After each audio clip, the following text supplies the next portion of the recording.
Hey, how's it going, everybody? Happy Monday and welcome back to the SFS channel. My name's Gavin, and today we've got ourselves 5 buy low fantasy football running backs after week 4 action.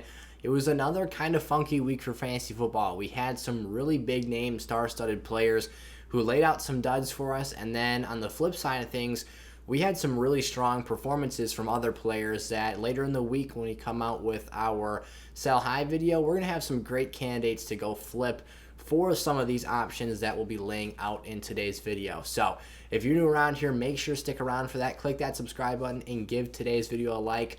Also, make sure you've got that bell turned on so you're never late for an episode and always are up to date with the latest content here on the channel. With that being said, thank you all so much for watching. Let's hit that intro and get straight in to our first must-buy running back.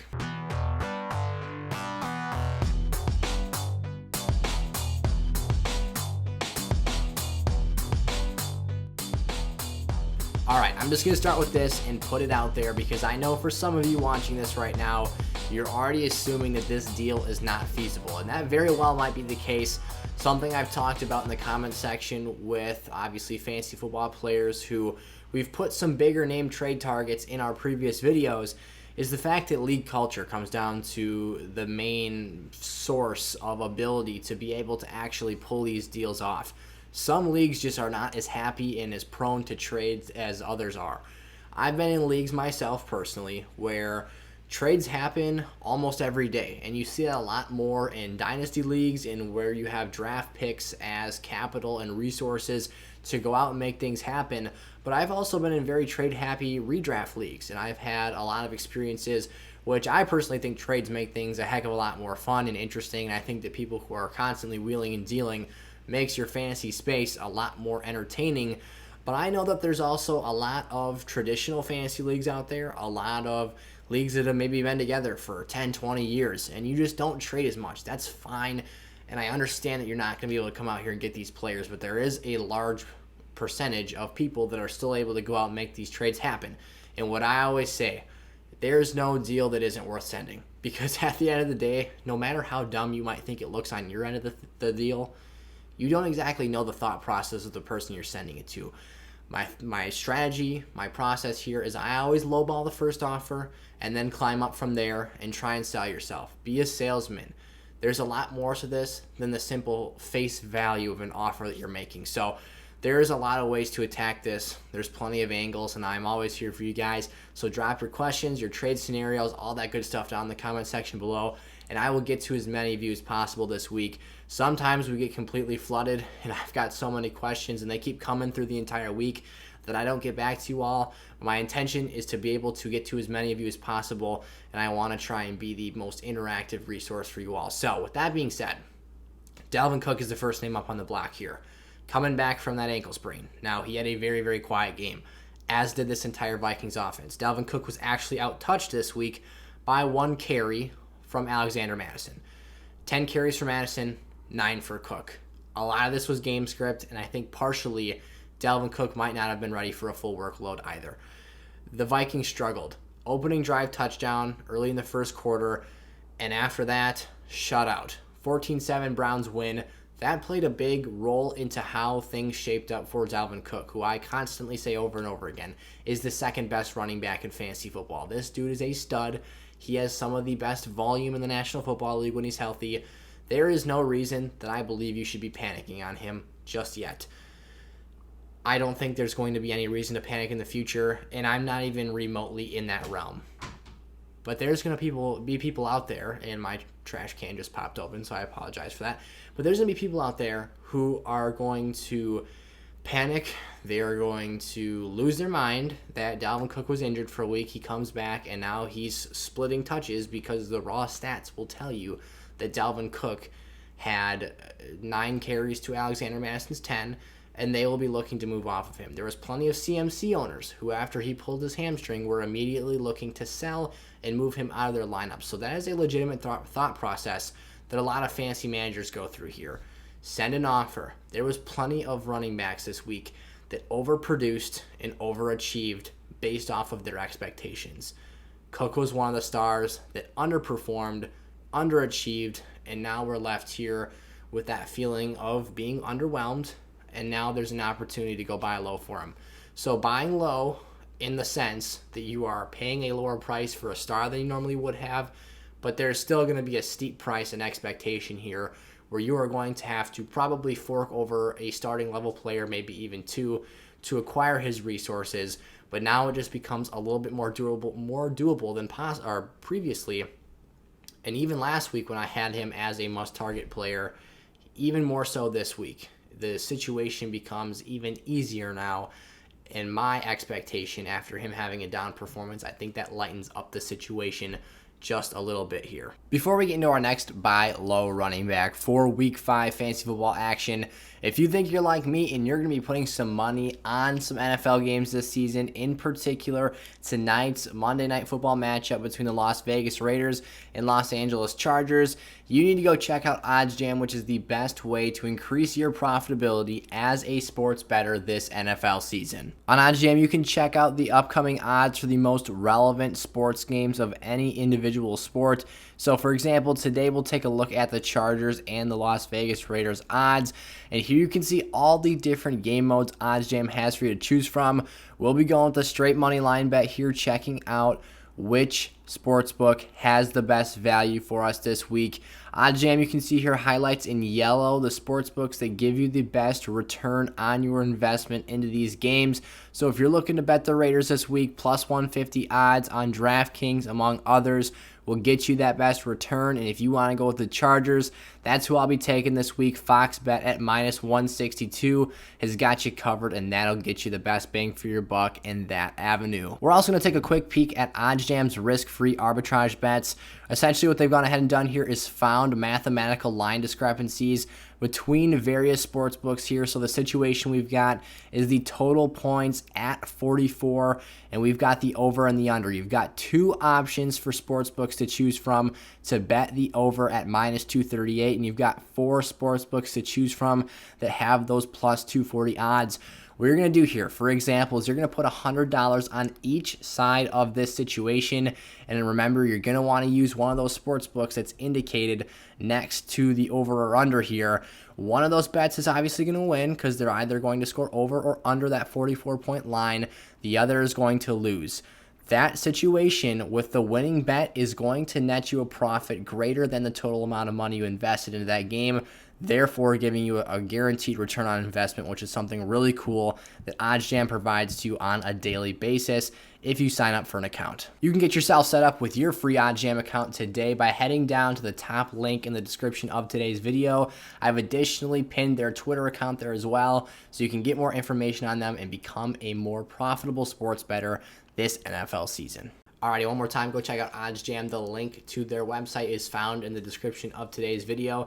And again, that Twitter is down there as well. But diving right back into things, Aaron Jones for the Green Bay Packers is another high-class running back with a great opportunity to go out and target this week.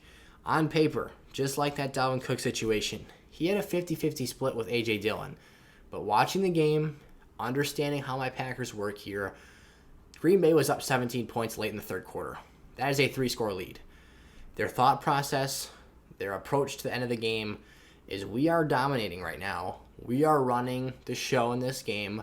Let's bring in our big bruising running back, A.J. Dillon, and let's tire out this defense. Let's wear them down. Let's impose our will physically, and let's just grind this thing out. Aaron Jones is very much a flash and dash player. If you want to talk about being a thunder and lightning 1-2 punch duo, I'm not going to compare them exactly to Ezekiel Elliott and Tony Pollard because the roles are somewhat reversed here. But you know how Tony Pollard is kind of the lightning to Ezekiel Elliott's thunder? It's the other way around, flip-flop. So Aaron Jones is the star of the show here. They call him Showtime. He's the flash and dash. A.J. Dillon comes in. He's the thumper, and he's in there to add that element of physicality. This had to do with game script. Pittsburgh was not playing a good football game. They were, again, down 3 scores heading into the fourth quarter, and that opened up the opportunity to bring in the big bruiser and try and pound this game out. Aaron Jones has one of the best usages in the National Football League. He had dang near 100 scrimmage yards, so it wasn't like he came out here and laid an absolute goose egg, but people who are box score watchers and don't actually tune in on Sunday are going to see the fact that A.J. Dillon was on there for such a high snap count percentage. They're going to see that he carried the ball 15 times and split that right down the middle with Aaron Jones, and they might panic. So there's a nice situation here to go out and find yourself a really quality player. And I think in a normal matchup, Aaron Jones, his upside, can go punch for punch with a lot of fancy running backs, and his floor can be pretty dang safe as well because he's in a great offense. Not even to mention right now he's missing his 2 best offensive linemen. That's something that's going to help tremendously here in these next stretch of games. Chris Carson. So the Seattle Seahawks kind of did things the opposite way of what I expected them to this week. I thought they'd walk out here, throw some deep balls over the top early, beat that banged up 49ers secondary. I thought we were going to have a big day from Tyler Lockett and a big day from DK Metcalf. Neither of them really came out and were the absolute star of the show. DK obviously scored a touchdown.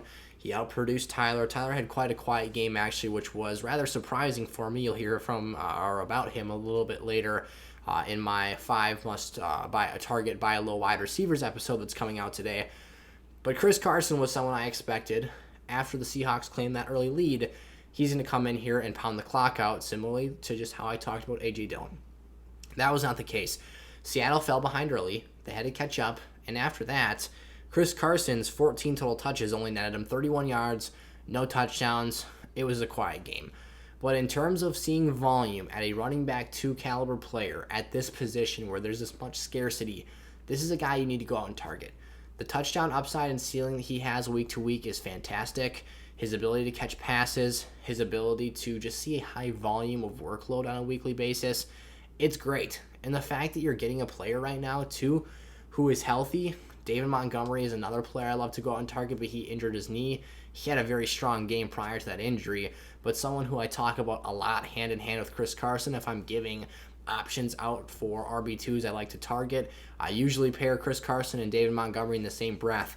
These are both really reliable players. And this week was tough. He's got some tough matchups coming up here, but the opportunity to buy low is now.